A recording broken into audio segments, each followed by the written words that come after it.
Yorrick Amanatu was at the peak of his power, and barely young enough to appreciate it still. He liked being the Lord of Lords, and even managed to take some pride in the status of those who served him. But that didn't mean he had to keep the young heiress Delira Omaran II, or was it the third? I keep losing track. It doesn't matter, neither one was in power for very long. The Amarans were to be an example to the other lords, and to anybody in Capital City who would dare disobey him.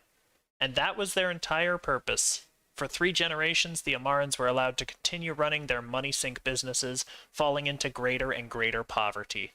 For generations, they had to deal with the discontent of the other lords, who refused to give them any lenience. For generations, the Amarans had to scrape by. And that was all for the good in Yorrick's eyes.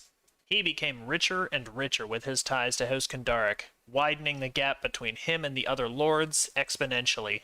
He even allowed House Kendaric to settle in Capital City and buy their own land, a luxury not permitted to any of the other dragon-marked houses, even the exceedingly wealthy House Cainith. The Amaran revolt, due almost entirely to Yorrick's handiwork, was stymied, but some would say only due to the incompetence and stoicism of the Amarans themselves.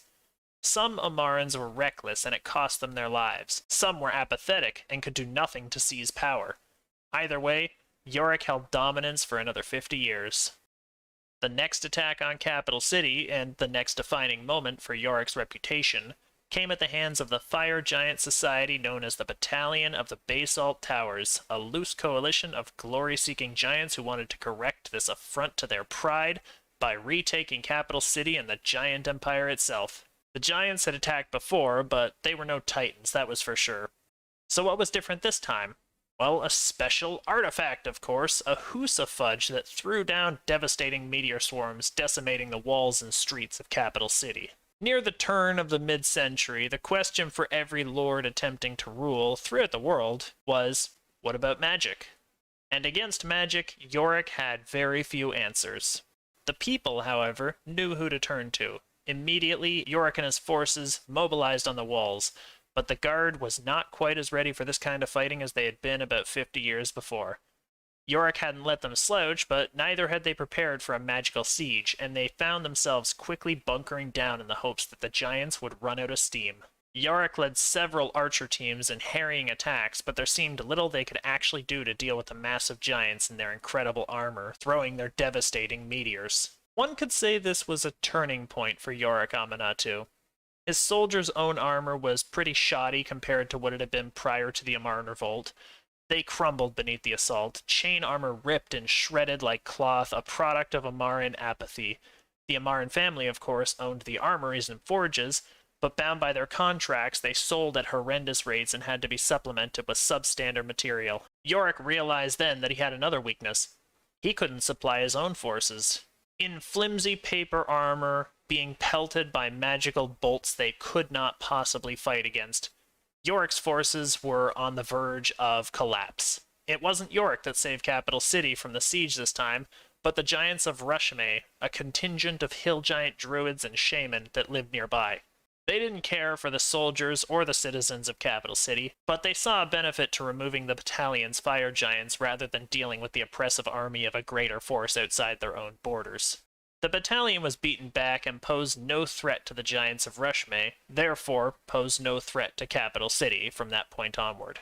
Negotiations aside, Yorrick's epiphany led him to loosening the strain of the Amarans from their contractual obligation, allowing them to begin to accrue wealth under the promise that they improve in their trade. He still remained the hero of Capital City, but it wasn't enough anymore.